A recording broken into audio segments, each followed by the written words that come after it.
Hi, my name's Londe Yusuf. And my name is Reggie Williams. And we're the co-founders of Black Film Space. Black Film Space is a grassroots organization dedicated to enhancing the skill sets of Black filmmakers and building a community of creatives. We host events such as screenwriting workshops, panels, mixers, and other events that are designed to support Black content creators. In the next episode of the Black Film Space podcast, we interview Jen Farris, an Atlanta-based location scout. Jen has worked on American Soul, Being Mary Jane, and What Men Want. And recently, she became a board member for the Location Managers Guild. We talk with Jen about her workflow process, taking photos while scouting, building relationships with the location homeowners, and much more. And now, on to our interview. How are you doing today? I'm pretty good today. Okay, awesome. Good most of the time. I'll say it that way. This is a first for us. This is our first location scout interview in our podcast. And, I think a lot of our members are used to like hearing a lot about directors and writers and actors and editors and all those other roles. Totally. So it's exciting to talk to someone who is more versed in, the production process on set. Sure. So can you talk to us about your trajectory in getting into this? Well, getting into any entertainment job is always based upon, how people say it's not about who you know, it's about who knows you. Definitely. And I've in my life, I've worked in entertainment since 1997, and I've only applied for one job in my whole life. I've worked in entertainment my whole life, except for the one job I didn't work in entertainment. Person who was working in locations at the time I had never heard of, maybe say 10 or 11 years ago, I had never heard of it. I never heard of any locations job, but locations people don't necessarily have a film degree, but they're the strongest skills that a locations person, whoever wants to work in locations, should have a logistical outlook on the way they approach problems and activities, because locations is the nucleus of the project. The UPM oversees the project, and the locations, we are the designers of how the on-set pieces look. Like, we determine where the sets are, and then we administer the sets once we land. So, and then we erase the sets when we're leaving. So locations touches the set before there's a set. Right. They determine the set, they identify it, they manage it, and they erase or remove it. So they have to have a very detailed mindset and understand how puzzle pieces go together physically when you're working. So what are some typical paths into becoming a location scout? I would always say, I don't think there is a path, but it's good to know other people that work on sets, and it's good to know, I guess one path is, to go to places where other people can get to know who you are, whether it be a film festival. It's all networking. I don't think there's any one way to do anything in entertainment. There's always a back door, front door, window. You can get however you get in. But if you have knowledge of a person who works in a production, a lot of times the UPM might be a good person to know. If not, maybe we're the first ones on outside of the administrative team that's in the office. Locations is a lot of times the next person on board.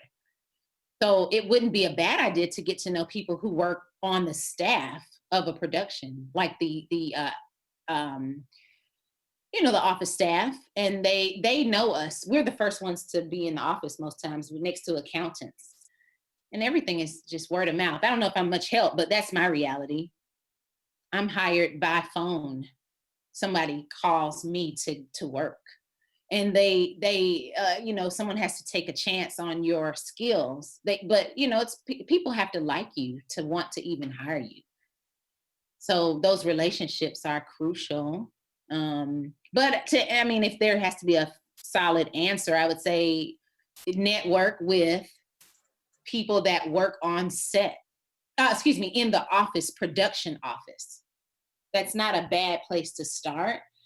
And there are organizations like the Location Managers Guild International, that has membership open for apprentice members who might not have a lot of experience, but they know that's the direction in which they want to go. So that's a great one. And the website for Location Managers Guild International is locationmanagers.org. That's a wonderful place to start.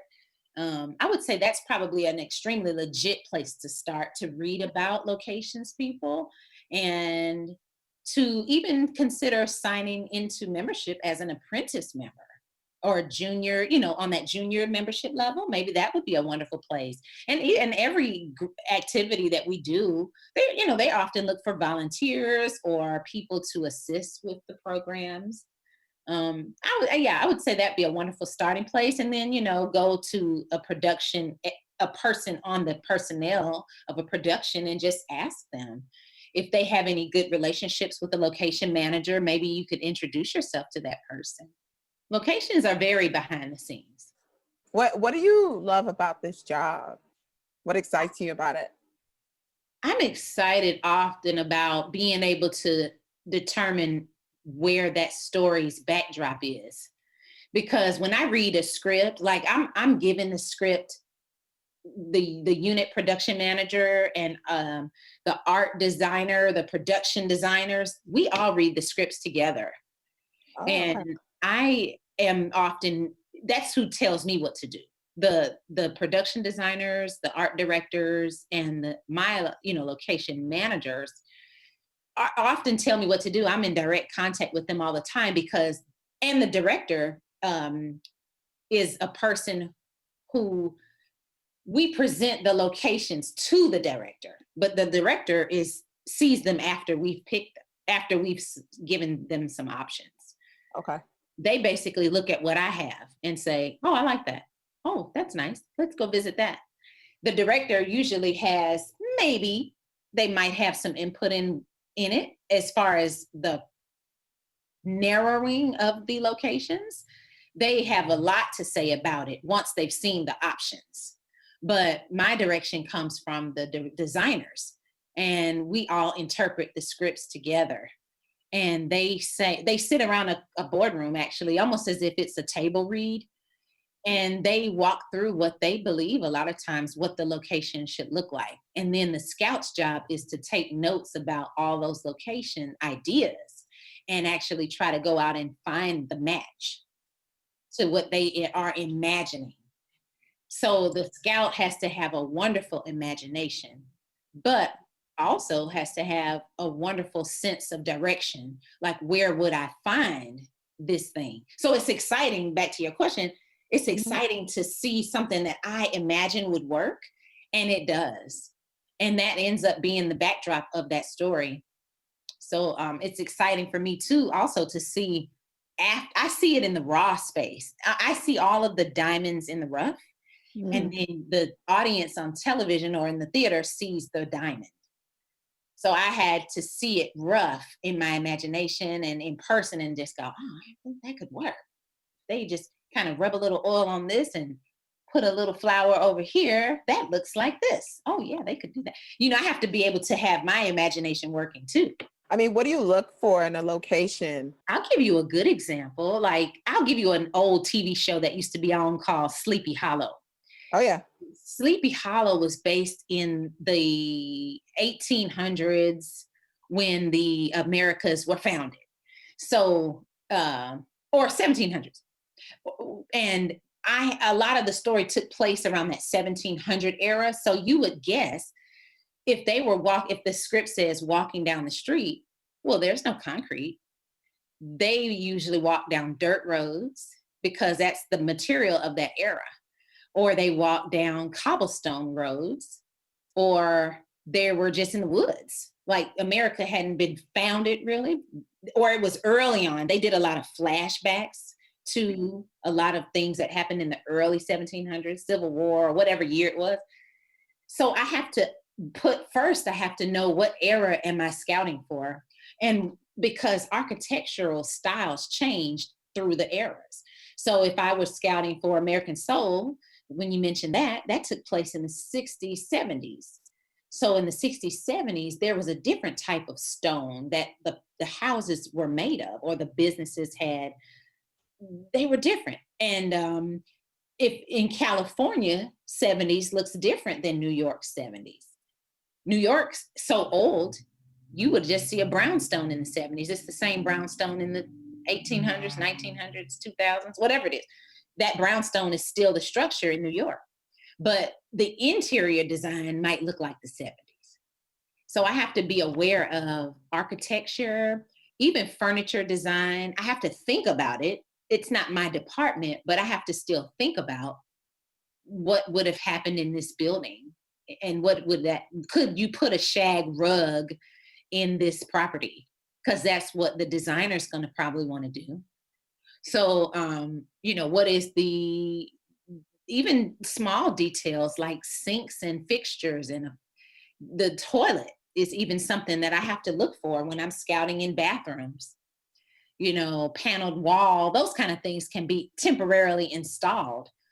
But it would be cool if I could actually find a toilet that existed in the 70s if we're doing a bathroom scene.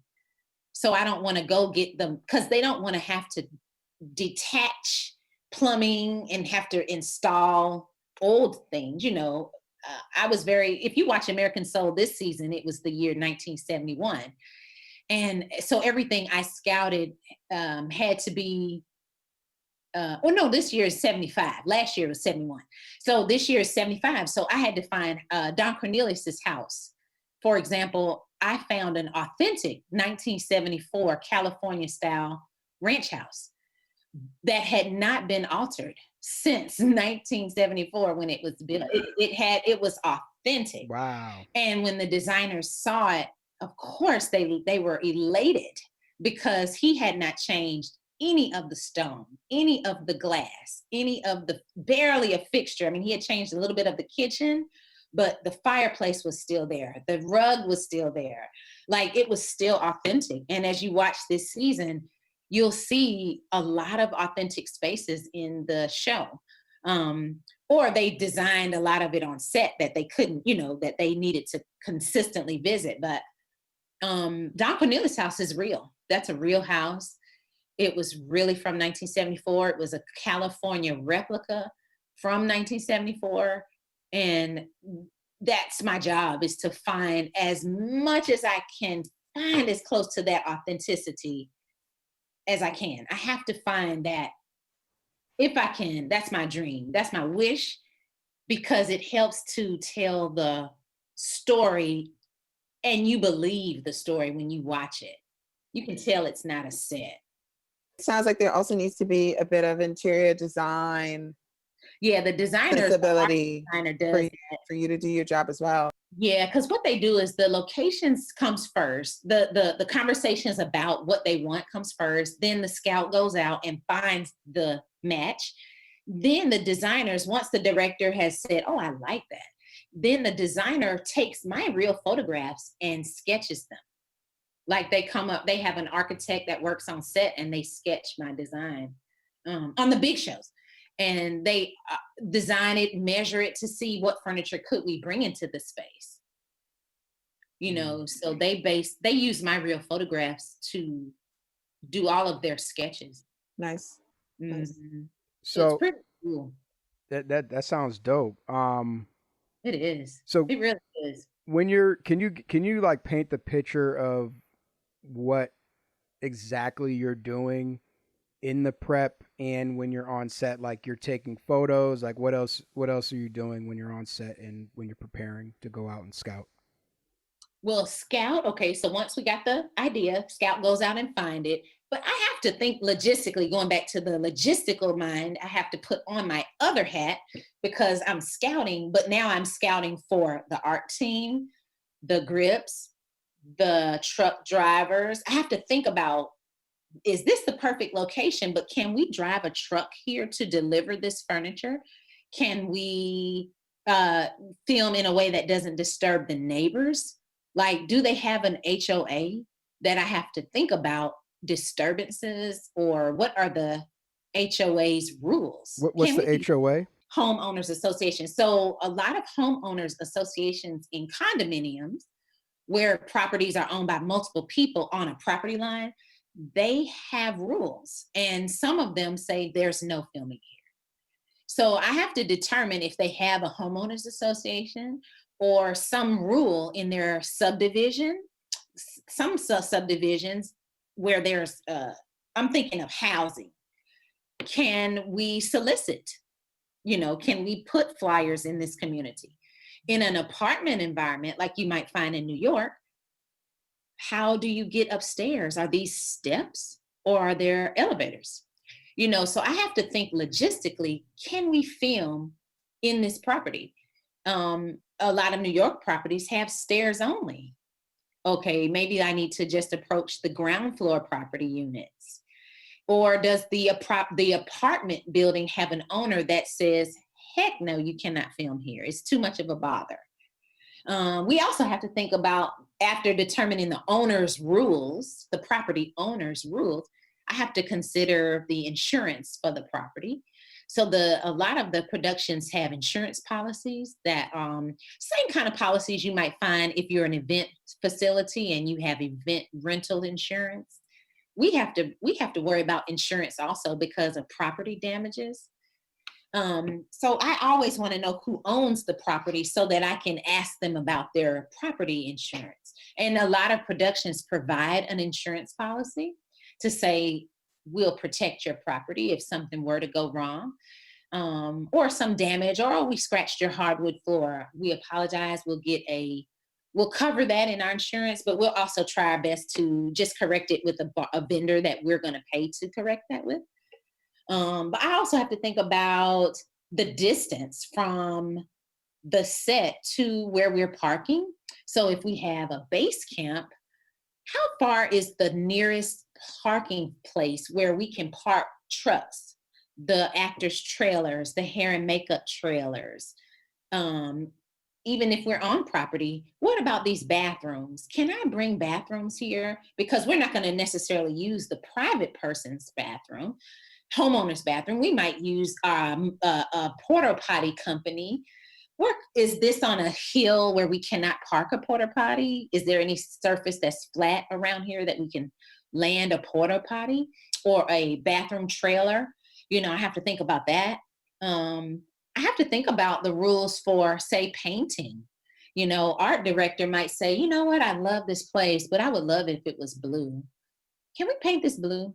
And if it's plaster on the walls, which you find in a lot of older properties, can I punch holes in your plaster wall? And if the property owner says, hell no, you're going to crack my plaster, then I have to think, well, what are some alternatives for me to put pictures up on the wall? So a lot of productions will say, well, you know what, we're going to budget for temporary wall, and we'll put holes in our temporary walls that go near the surface of your real wall, but they don't touch your real wall. And we'll build it out to where you can't even tell this is not your wall. But that's a financial thing. So all those, and hey, it might be a property that we're filming in their vintage library that has oak walls. And the owner says, absolutely not. You cannot touch my wall with tape. You cannot touch my wall with nails. And you have to come up with another alternative to design this room. Or I might have hardwood floor and you say, oh, I want to have the character roller skate across the floor. And the property owner is like, not on my floor. So we have to think of surfaces and protections as well. But all that, Location Scout really has to think about a lot, because I'm not just thinking about the director. And I'm not just thinking about the writer of the story. I'm thinking about every department that has to tell their version of that story. What piece do they have to deliver to tell that story? The art department has to deliver furnishings, artwork, You know, the props department has to deliver those roller skates. You know, the transportation department has to deliver the actors' trailers, the bathrooms. The, you know, the catering department has to deliver snacks for set, if they're still going to allow that after the COVID return, after we return from this COVID-19. Is there a place for the guy to lay snacks? Maybe, I don't know.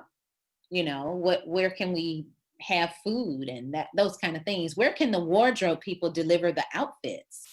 You know, they have to do hair and makeup on set if there are extras. Can they do hair in this property? Anywhere, somewhere close by.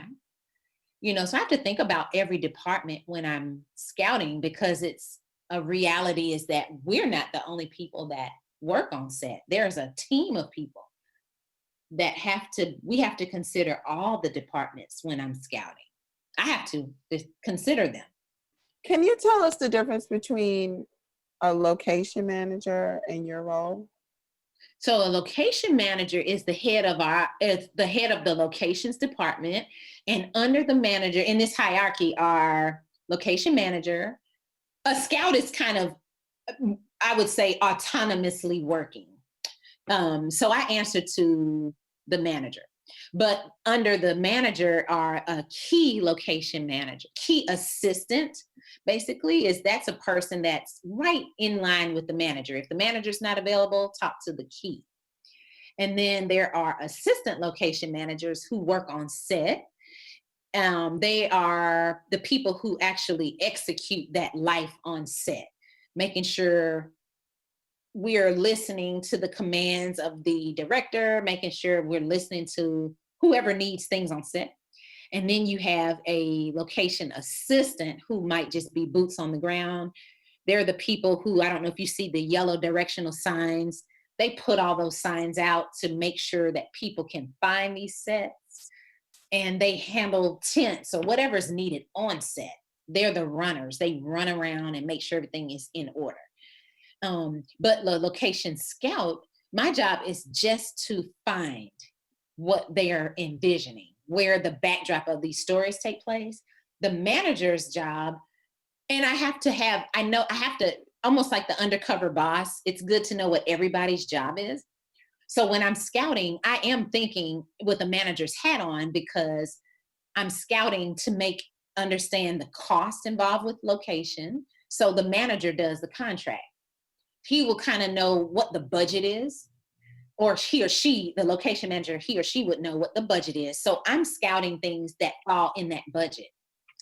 The location manager will say, we need it to be in this proximity of our base camp. Well, then that's on me to find things in proximity of the base camp. The location manager says, hey, we're going to need police. We have a car chase scene, and we're going to need police to be able to control traffic at the edge of our streets. So I need to find a neighborhood that has a street that's controllable. You know, I can't throw the police officers on a freeway because that's just too dangerous. So it's on me to find, as a scout, if the manager says we need to have controlled traffic, then I need to find a safe place for us to film that scene where the police officers are safe. So I have to know what the goal is that the manager gives, and I'm finding things that fall under that manager's wish list. But the managers deal with budgets, the managers deal with permits, because the city has to have approval. We have to have approval from the city or the county or whatever the municipality is to actually film. So the timelines, I have to, as a scout, even be aware of the timeline, so that, because different municipalities have rules, and some of them say we need a 10-day notice for any filming to happen here. So I can't go to a location that's just so hard to get in touch with someone. I have to move on to the next one, because I have to stay under that 10-day window or further out. So I have to, even if I'm knocking on doors and no answer, and I can't get an answer, I have to know, as a scout, I got to keep it moving, because we have a 10-day window at minimum that we have to film this scene, notify the city of this scene. So I can't lollygag turning over a stone that's not, trying to turn a stone over that's not turning over. I have to go find another stone. And I have to find another stone that looks just like the stone they like. If I'm just not having luck, I have to have, multiple options every time I scout. And the manager's job is to make sure that I'm on task. But because I've been scouting so long, I give them the reassurance that I am on task. I don't need them to check up on me. I'm always aware of what's going on. Like, okay, how many days are we filming this in? Okay, I look at the calendar, the production calendar. I'm constantly aware of the production calendar dates, because I also have to allow time to prep the location. And I also, for the art department, they have to dress it, they have to paint or whatever they're wanting to do. So I have to know what their calendar timelines are also. It's only fair that I'm aware of what everybody's needs are. And my location scouting is urgent in that way. I have to really be aware of the team, not just my personal, like, oh, let me find a cute house. No, you have to know it's a safe street. You have to know it's a timeline with the municipality. All those things I have to know. Is there a city that is easier or harder to book locations, like between Los Angeles, New York, and Atlanta? Is there a city that you find to be easier to book locations? Well, I've only scouted in Georgia. Like, I'm a Georgia, I fall under the Georgia. Now I can scout anywhere in the world, but I have only scouted under Georgia's film incentive. But I would say each city is probably unique in itself, in no matter what state you're in. But each city has a county film office or a city film office. And I would probably recommend anybody who's scouting to get to know the film office in close proximity of your locations, because they have their own set of rules. Like in Atlanta, for example, we're the big capital city, but outside, just within a 15-mile radius of us, are 6 or 7 other cities. And I touch those 6 or 7 other cities all the time. So, and those cities each have their own set of rules.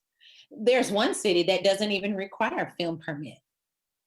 But you go 15 miles or less, and there are 4 cities that require not only a permit, but they have a timeline. And you got to have this, and you got to have signatures from the neighbors, and you got to have, so each one is different. But I would say every municipality deserves a phone call to introduce yourself as the scout and just say, hey, I'm working on this project. Are there any rules I need to know about? And one good example in Atlanta is and I'm sure this is in other places, Atlanta has a list of properties that are off limits inside of their municipality. So they have a rule that says this property cannot be filmed in any longer until further notice. And they won't give you a permit. So I would hate to put all my ducks in a row, put all my cookies in a basket rather, and oh my gosh, you can't film here? So I should know. That's a great question to ask, because that's what makes it hard to film, are the different rules. You have to know what those rules are. Does the Chamber of Commerce also factor into this, or are they connected? I'm just asking in case, folks who are listening don't always know how the two are connected. I've seen that. Yeah. And I can give Georgia as another example, and maybe other cities have this, but Georgia has what they've created, just proactively created this network called Film Ready Liaisons. So Film Ready is the department that they've created. Some of them are volunteers, but they work in different cities around Georgia. And they've allowed themselves to be the go-to person. If you ever come to this city, you can call Luann. And I can say, hey, Luann, I'm Jen. I'm scouting your city. Just FYI, I'm looking for these kind of things. If you have any great ideas, I'm here. I'm looking for these kind of things. If you might know some great suggestions, or if you know of any off-limit rules or whatever. And sometimes Luann knows everything about that town. And sometimes she doesn't, but she can refer you to the people that are the go-to for the police. She can refer you to the people who are great to ask about permits. Like, she knows these people has their contacts on speed dial. But every town has a Luann, whether she's inside of a group or not. And I always say it's good to call the film office because they know other Luanns. They know other presidents of homeowners associations. They can tell you, you know what, this homeowners association is very strict about filming after the sun goes down. They don't like the noise, and they will put up a fight if they see people filming in their neighborhood after a certain time. So they'll give you the head of the homeowners association's cell phone number. Call her first before you go over here. Or if it's a sensitive neighborhood where they don't like solicitors, then they will share the information through their circle of friends that they already have contacts with. You know, I've had that happen before. I was scouting a very historic neighborhood that everybody loves filming in. So they're tired. They get sick of it. They get sick of the trucks blocking their parking. Right. So they gave me the lady's cell phone. She was like, okay, here are 5 neighbors you need to personally go introduce yourself to make a face-to-face introduction. I did. And not only did I do that, I hand wrote 25 letters I went above and beyond because this was a crucial film scene. And I wrote 25. I could have photocopied them. I could have printed them and typed them. I could have emailed them. I said, no, we're going to handwrite. I handwrite all of my letters. Like, I handwrite a lot of things. Even if I print them off, I handwrite on top of my printed letter, hey, by the way, here's my phone number. Call me on my cell. And I'll put an arrow. Call me on my cell today at 5 when you get home or whatever. Because people appreciate knowing that. And by the way, that neighborhood was seamless. And one fella of the 5, he's like, he calls me. He says, hey, I need that generator off because it's by my bedroom window. I work night shifts and I need to sleep at blah, blah, blah. So I said, okay. He says at 8 o'clock, I need that generator turned off, or whatever he says, 10 o'clock p.m. Okay. So at 10 o'clock, I expected a call from him. I expected to call him at 10 o'clock and say, hey, we just turned it off. But he called me at 9:55 and he said, hey, Jen, I'm standing in my window. And I said, hey, look down. And he looks down and I got my hand on the generator switch. And he's like, all right, Jen, that's what's up. I appreciate that, girl, because I'm tired. And I said, okay. So we had a theme. So he knew I respected him enough to be already by the generator switch. So when he looked out the window, I was like, yo, it's me. I'm here, right? And he's like, boom, thumbs up. We're looking at each other. So people appreciate that. And they wrote the city a letter about that film experience. And they said it was one of the nicest ones they've had. But that makes a difference when you're the scout. I try to give the ALM and the key all my notes. Hey, there's a grumpy neighbor at 555 Brown Street. And they like, oh, thanks. Good looking. They know how to hand glove that neighbor. It's like soft hands. But if I don't tell my team, yo, there's a grouch at XYZ address, just be aware of it. Then they will be over there doing things and get cursed out or whatnot. You never know. And I don't like to solve problems when they come. I like to get in front of a potential problem. I don't like problems. So I try to get in front of them and stay in front of them so that I don't have problems. And I don't think my coworkers deserve to have problems. Mm-hmm, mm-hmm. That's I dope. try to eliminate them. It's just fair. It makes everybody's film experience great. If I can eliminate a problem, that's beautiful for the entire crew. So I try to be that girl, people say that girl, she that girl. I try to be that scout. When I'm scouting, I try to be that scout because it makes it seamless for everybody. And it's such a good experience for everybody and the neighbors. How long does it take to book a location, and what are the steps in order to secure the location? I don't think there's a set time. The timelines a lot of times begin with the production itself. So the production has a timeline. And you hope that if I knock on a location or property, that I can at least within 2 weeks secure it 100%. That would be awesome. To secure it within 10 business days would be awesome. But the real timeline is probably 1 month or 3 weeks, because I can scout a location, but then the director wants to go visit it. Now, this is pre-COVID. I'm talking about how we did it before the COVID-19. Right. So before COVID-19, this was how we did it. I would scout it. The designer would look at my photographs on the computer and then go, oh, I want to go visit. And then they would go visit. And then the director would say, I want to go visit. Like a bunch of people want to visit. This was the pre-COVID-19 life. And I would guess that all those visits used to be within a 2 weeks window, and then they would sign a contract. Post-COVID-19 is going to probably be different. And from the conversations I'm hearing, there are going to be a lot of virtual visits. So they'll look at my photos virtually. And I don't know how it's going to work, because a physical walkthrough is so important when you're planning to film somewhere. So I don't know how that's going to work going into post-COVID-19 or while we're in the pandemic, because a lot of people will start filming while we're in this pandemic. So it's probably going to require that the scout is extremely thorough with taking every angle of that space, so that if someone can't see it with one angle, then I have 50,000 other angles of that space. I think that's where my life is about to be. Do you have any tips for taking photos? I've always been told to take photos in every direction, from the far. I always tell people, stand with your back against the wall and photograph it on a 35 millimeter, something that doesn't skew the photo, don't stretch it out, but in a reel with your real 20/20 vision, will see it in a certain way. But I think most cameramen shoot on 35. I'm just guessing that. So whatever your cameraman is shooting on, photograph it that way, because they want to see it. And personally, I photograph sitting down. Not saying sitting down. I squat a lot when I photograph, because a camera crew is squatting.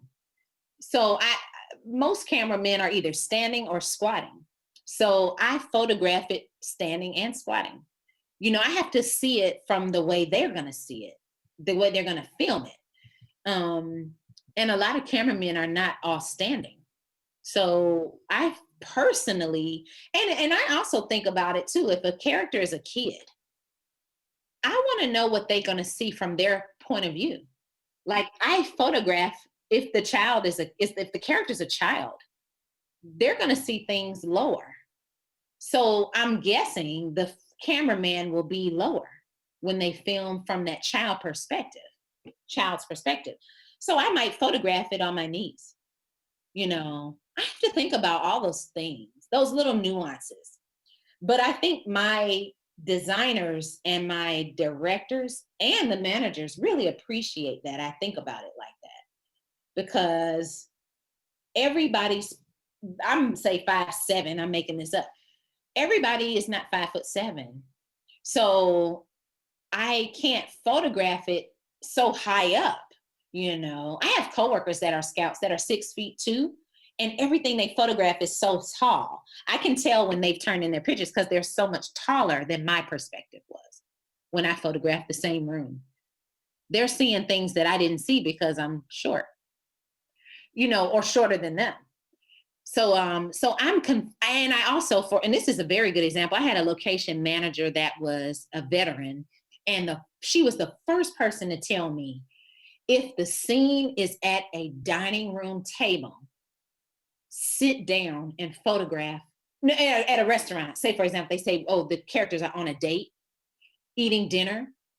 Don't photograph their conversation standing up. Sit down at the table and photograph the scene from the seat of the characters that are talking. Photograph it from the maitre d's stand. Photograph it from the front door if they're walking in I have to basically, you know what, this is the long and short of it. My scout photo should be a storyboard. If it says they get out of the valet, walk to the front door, and go sit down, I have to stand where the valet would be. I have to stand where the front door is. I have to stand where the table is. If they say, oh, the character can see the cook in the kitchen, then I have to see, when I'm scouting, is there a perspective that allows the kitchen and my table to see each other? Like, it has to match the story. And when they flip through my photographs, they're flipping through them as if they're reading. I should be able to, my photographs should be the words on that page. 100%. And she was the first manager that told me that. And it actually changed my life. It changed my career. It created work for me.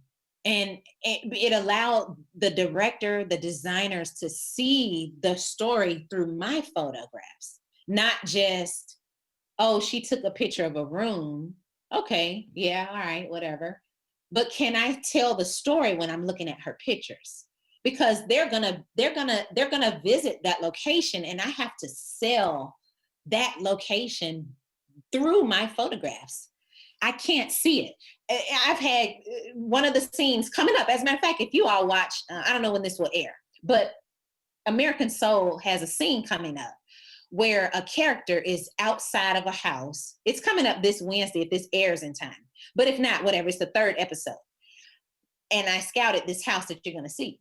The character's fussing, without telling too much of the story, the character's outside showing her butt. The person in the house can see her from the house. So when I was scouting that house, I had to see what that would look like from every window of that house. Is the character looking outside the front door?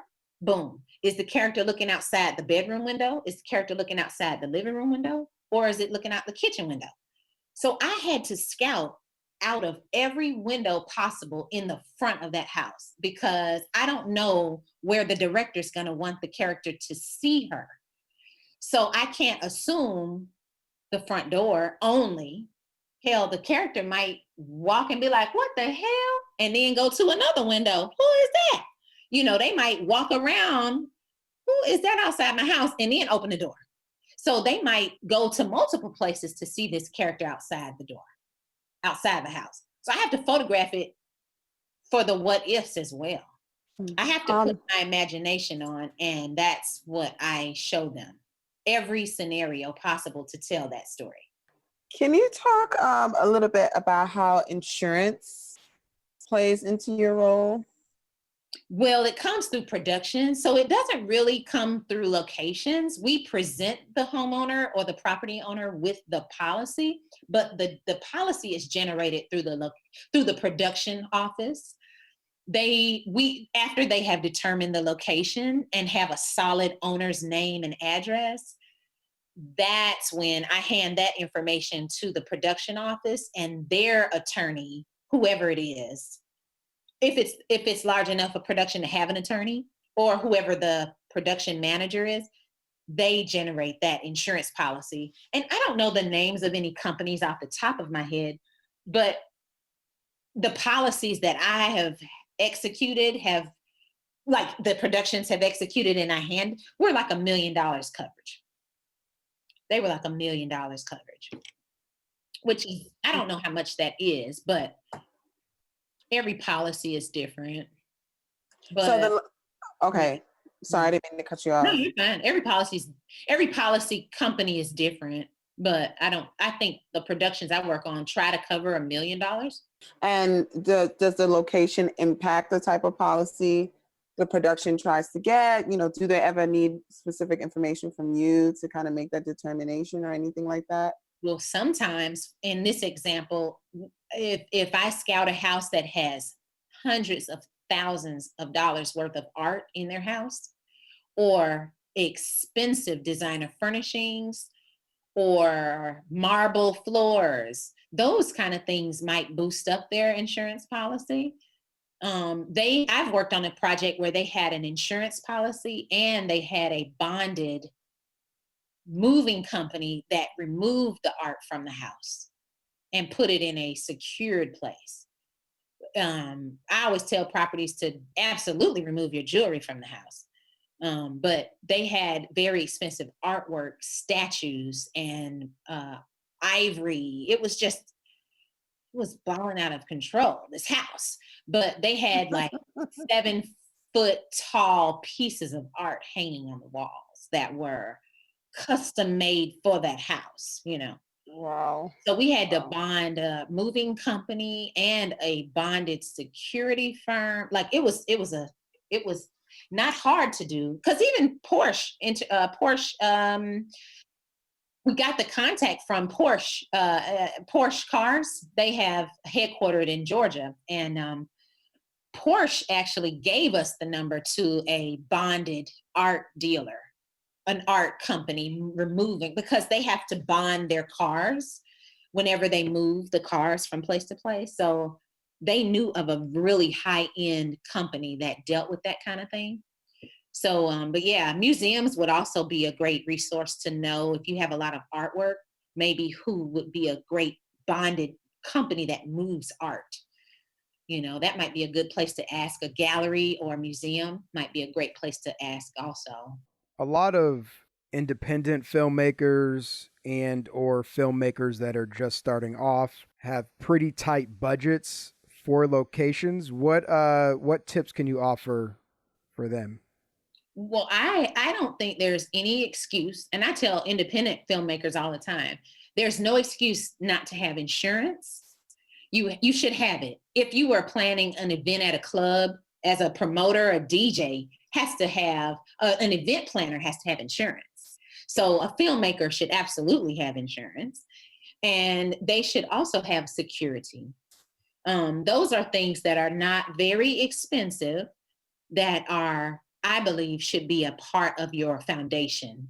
There also should be, and I'll give you this great example. If I film in a house that has a hardwood floor, I might not be able to afford to pay for a company to lay out rubber mats to protect that hardwood floor, but I can go out and buy some cardboard boxes and put painter's tape on top of the box, not on the floor, so that at least when we're rolling our equipment in and out of this property, I'm not scuffing their hardwood floors or their linoleum white kitchen floor or their marble kitchen floor, or I'm cellophane wrapping their marble countertop. You know, I'm doing things that I can at least go to Home Depot and purchase, or go to a box place and cut up a cardboard. You know what I mean? Like, there are things you can do that are very cost effective that will save you from your neck being chopped off at the end of that production. You know, I would rather spend money on a cardboard box than I would having to replace this marble tile. And those are 3 things: protections for the property, you know, inexpensive protections, bubble wrap, cardboard, even rugs, whatever you got to do. That's one. Insurance policy, absolutely protect yourself there.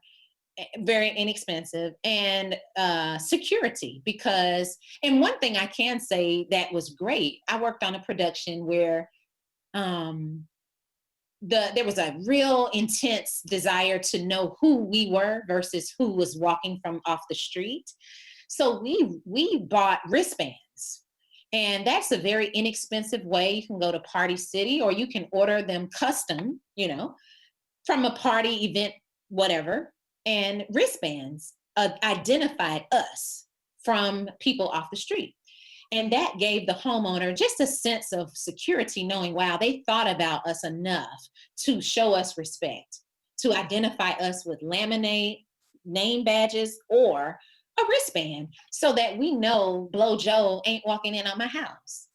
You know, they were kind enough to provide a security guard at the door who was checking the wristband. You know, even if it's just for a couple of hours, that's just a nice courtesy that is not a very expensive thing to do. And it really goes a long way. As a homeowner myself, I would be very appreciative of that. And I feel a sense of pride when I know that the homeowner will speak kindly of us when we leave, which for me as a scout helps me the next time, because I keep relationships with neighborhoods, and I'm a pen pal, honestly, real straight up. Like, I reached out to a guy the other day, like, hey, your episode's coming on American Soul this Wednesday. I know you want to see it. So he was like, oh my God, you kept my number. I'm like, yeah, like, and I remember when I scouted, he said, oh my God, keep me posted when this airs. Well, hey, it's about to air. So I kept his number and he appreciated it. But guess what? The next time I scout his block, I can pick up his phone and say, hey, Mr. Kenneth, you know what? I'm having a little trouble getting in touch with your neighbor. Can you call them for me? And he would be like, heck yeah, Jen. Boom. His phone call might get me in the neighbor's house, because he respects me. I've shown him enough personal time and respect to where if I'm having trouble in his block, he can probably pick up the phone and say, hey, let my girl Jen come on by, scout Jen. That helps me. So I'm really almost anal about it, because I scout a lot, and the relationships are everything. Relationships are everything. It makes my life so much easier if I remember that they said their child has a birthday coming up, and I'm like, oh my God, happy birthday. How was the birthday? Oh, you remember that? It's little things. People are human. I might want their location for business, but the owner is a human. And I have a human sensibilities, I really respect people. So I want them to know that our crew is full of people and we are going to respect your home.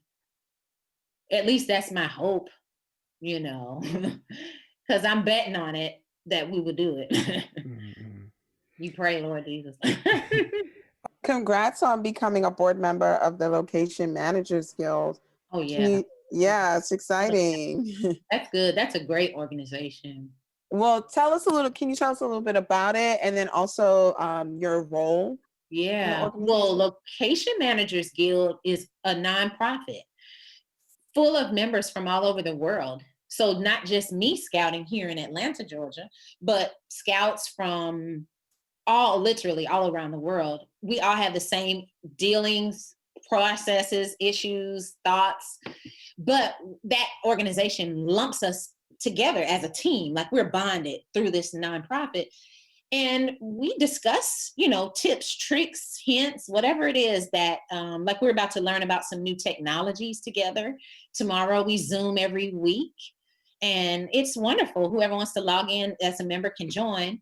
But memberships range, like I said, there's apprentice members, membership levels, all the way to pro members, which is what I am. And I think I pay $110, $130 a year as a pro member. But pro members are referred into the organization, and we have application, and it's really great. As a board member now, as a new position, I'm a part of I'm active on committees, but I'm a part of the thread that's going to create the fabric for the next 2 years. So from events to even just finding ways for us to communicate virtually, because we have members all around the world. So that's kind of, our goal is to find the really creative ways to communicate. We have annual awards, Location Managers Guild Awards, because locations honor awards. You hear awards for Best Picture of the Year at the Academy Awards, but you never hear about Best Location.